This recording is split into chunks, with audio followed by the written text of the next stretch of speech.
and I think I did it for years. But I would literally like shoot free throws and think to myself, okay, if I miss this free throw, like your family dies. Like I have to make this free throw to save mom and to save dad and to save my brother. That's crazy, I know, for a little kid, but like that is the type of energy I need to bring into trading.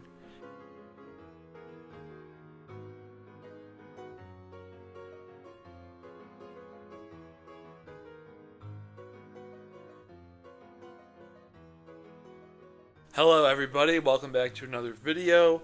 In this video, I'm going to cover my 3 keys to success as a trader, what it takes to be profitable for me, not for other people, but for me. And if you learn something from me, that's great. I'm also going to break down the price action from election day. Um, but I want to do it with the caveat of no fundamental analysis, no tax cuts are going to boost growth, and the stock market is going to be in a long run or a bull run. That may be true, but I want to approach price just as a day trader. I want to take price at its face value. So I'm going to go through my 3 keys to success, and I'm going to break down the price just like it was any other day that gapped up, because I want to just focus on the price. And of course, the news, will influence me. Um, but yeah, I so let's start with the most important thing, which I think analyzing price is very important. It builds muscle memory, it builds a mental database. It's how you can studying price after the fact. I think is how you can recognize price in real time. Yes, of course, it's so much easier to have hindsight bias, but it is important to study price and study charts and keep a playbook. I mean, I have a playbook here, um, tons of bullish trades, bearish trades, all my screenshots, unacceptable losses, over trading, good holds, good entries, early exits, blah blah blah. So I keep a big list of all my screenshots, and they're all important to me. But I like making these videos too. So, anyways, in previous videos, my 3 great keys to success. In previous videos, after my blow up in my viral Reddit post, um, where I analyzed my horrible tilt, the reason I haven't been trading since last Thursday, and I came to the conclusion that it's was to due to 2 reasons. One, that I was way over leveraging. I was over leveraging like crazy. Um, like fucking Bill Huang. I don't know if that's. I think that's his name. The guy who went from like $20 billion to imploding in a week or a night. I was not maybe not over leveraging that bad, but I was just way over leveraging for my account. I was risking, not all the time. Most of the time, I was risking a reasonable amount per trade. But when I went on tilt, I was risking like 20% of my account on every trade, and it was just devastating. It's impossible mathematically. It's impossible to be successful if you risk that much of your account on every trade, unless you have like a 90% win rate or something. Then that's acceptable. But show me a 90% win rate system, please, if you have one. So this is my daily notes. This is what I open up. I have my tripwires and I have my trading plan, which I've covered in previous videos. And I've covered my daily notes as well. But I have like a pre-market checklist here. And then I just have my daily notes down here, like basically a journal. And I have some reminders, use the Socratic method with yourself, blah blah blah. Objective data points to start the day. Has the market gapped up? How is the large gap? Objective data points and observations. You know, where are we in the EMAs? Blah blah blah. But before all that, um, I have mindfulness, and that is the third thing I thought I was missing. So the first two were over leveraging and just guessing when I enter, not entering on confirmation. I thought if I just did not over leverage and did not guess, like I actually entered with confirmation and followed a plan, like I'm going to break down in my price action analysis later, then I would be successful. And maybe that's true, and those rules are simple. But the third thing is how I'm showing up. Because the truth is, I was showing up to seek stimulation out of the market. I was showing up to seek excitement and get a thrill out of trading. And you can't do that. It's no trader who's successful long term does that. It's gambling, and I was a gambler. It's a problem, but I admit it, and admitting it is the first step, as they always say. Dr. K, the psychiatrist guy on YouTube, the streamer, he says that, and this is a real, he's 10 years as a monk, and then he's a psychiatrist at went to med school and worked at Mass General, Harvard's for his residency. So very smart, intelligent guy, and has a lot of clinical experience helping people. And he says 90% of solving a problem is just becoming aware of it. Or maybe it's more like processing a problem, like processing, traumas or things like accepting, like figuring out the faults with yourself. It's just becoming aware of them. See, I'm not articulating it very well, but I think maybe you get the point. Be generous with me, please. Or roast me in the comments. I don't care. Helps with engagement for my YouTube channel. But no. In his work with helping patients, helping people, just getting them to be aware of their problems, that is what led to them healing from whether it was trauma or just solving their addictions or their whatever, depressions, anxieties. That and it led to them like, oh, I need to exercise more. I need to stop this bad behavior that's hurting me. Whatever. So for me in trading, it's just realizing and being mindful of why I'm trading. And I realize I need to show up with an intensity. So check this out. I need to come into trading with a life or death energy.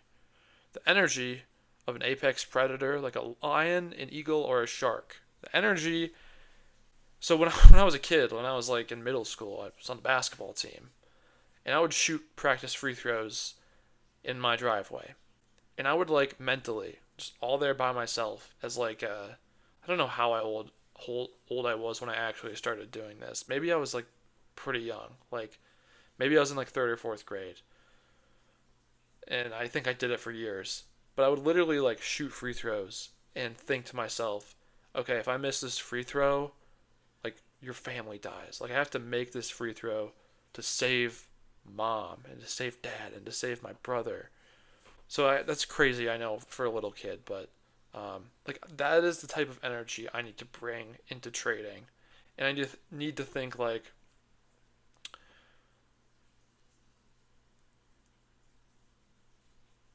if my family is counting on me and it is that serious, could I follow my plan? Could I wait to enter? Could I respect my risk management rule? I think I could.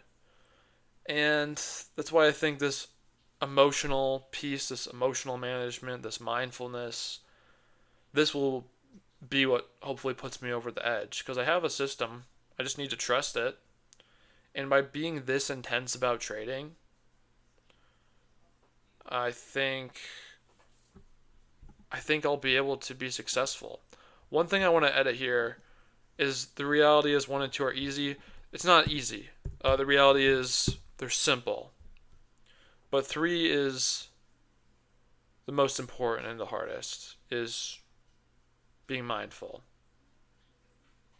I still am thinking about the language I want to put here, and I just came up with this today. I'm one of those people that likes to constantly re-edit and do different iterations and up rev, so but the point, the sentiment is going to be the same. I need to be locked in, and the only way to be locked in is to treat it like, you know, life or death. And that may, kind of be unhealthy sounding, but it's not unhealthy because it's going to lead to me fulfilling my dreams, my purpose, my success, financial independence, being able to, provide for my family and stuff. So it's really important, and I'm a very lighthearted guy. I make jokes constantly. I could be in a horrible situation and I'll be cracking jokes. And I love humor. I like to goof around and be not serious, and just who I am. So, but with trading, I'm gonna be intense and serious. What else? I stopped sports betting today forever. For online sports betting. Um, why? Because I want to get rid of any bad behavior that could potentially stop me from trading good. And I if I'm impulsive and compulsive with sports betting, it's gonna bleed over into my trading. So I'm done with sports betting. I decided today, but 2 days ago I did place a college basketball bet on Michigan State Spartans to go all the way. That is my team. I love Michigan State basketball, so go Spartans. Um, I'm pretty hungry and like low energy, so I'm drinking my protein shake. I need a Snickers. I have a pizza in the oven, but yeah, sorry if I'm kind of low energy. Um, I'm just like I need to eat, so having some protein. Shout out Premier Protein from Costco. If you want to sponsor this YouTube channel, I have 100 subscribers now, so that would be pretty tight. I got some people who might buy it. I'm joking, of course. Um, I'm tired though. I mean, I don't know. I think a lot of people were probably up late last night. And I just like I didn't sleep well at work today, and now I'm hungry. So anyway, um, real quick, because my pizza's gonna be done soon. Price action for today, gapped up, mean reverted down. That's to be expected. We don't know how far it's gonna come down. So buying bar six to the long side, kind of riskier. Um, Once it actually starts going up, you could buy the right side of the V and just target like this breakdown point. So I don't know, maybe you get long on bar 8 or bar 9 and you try to, hold it for a measured move just back up to the top. Starts turning down. You could play this bar 13 short. Small short, I wouldn't go for more than 1R or 2R, but you could play it down to the Keltner channel. That would be 29 down to 15. That's 14 points. That's crazy. That's really good. Bar 6, if you did take the long, which I wouldn't take, but if you did take it, you could have got 20. And if you did take bar 6, of course, you wouldn't be guessing. That's how I blew up last Thursday is, this went down, I guessed. This went down, I guessed. Wow, this actually looks just like the breakdown from last Thursday. Because we had like a consolidation and then a breakdown. Um, I think going short off bar 2 would have worked. I don't know if it broke down and then went up and it would have stopped you out. It could have happened, but going short on bar 3 would have worked too. But this is a huge stop loss. That is a 16-point stop loss on ES. Who the hell wants to risk that much? That's not a great signal bar. But ATR was really high today. Way higher than normal. If we don't look at the price, these just look like good signal bars. Stops here, pauses. Could have got long here on bar 19 or bar 20 as a good confirmation signal bar. Could have targeted the top. Then it accepted the level, and it accepted it for a while. once it caught up with the 9 EMA, seems like a good time to buy. Bar 32, could have got in there. Maybe you took 1R and got out. Maybe you let it ride and you got stopped out. Try again with bar 35, bar 36, 37, 38, and it would just work out. And you just got to hold and do a time stop. And because trailing here really wouldn't have worked that well, it seems like. Well, yeah, like you would have got stopped out here when there's a lot more room for it to run if you trail behind the stop of every bar. But like this is still no reason to sell here. So if you get long down here, so I don't know. I mean, just target a 20-point move up, 15-point move up, walk away. Same thing here, more acceptance, kind of like a cup and handle, went up. So, all right, guys, I'm gonna end my video here. I covered my 3 keys. I told you guys I stopped online sports betting. I wasn't like ruining my life or anything. I was actually up on the year. I'm down all the time, but I'm up like a few $100s on the year because I quit all this year until NFL season because I was like, this is a problem. This is compulsive and impulsive. I don't want to do this. I was doing it way too much. So I took a break and I was like, maybe I can do it again this year. And then even though I was up, it's too compulsive and impulsive and I don't like it. And I was coping by saying, oh, there's a hedge fund that does sports betting and Conberry method, he has a proven edge. And that's maybe all be true, but I'm going to be a trader. I'm not going to be a sports bettor. And it's just a distraction. And it just makes me more compulsive and impulsive. So I covered that. Covered my keys. Covered the price action for today objectively. Sorry I'm tired. And sorry I'm hungry. And so kind of low energy in this video. But maybe I'm overthinking it. I'm going to go eat some pizza. I appreciate you watching. Everybody be safe. Risk your money smartly, and that'll do it. Peace.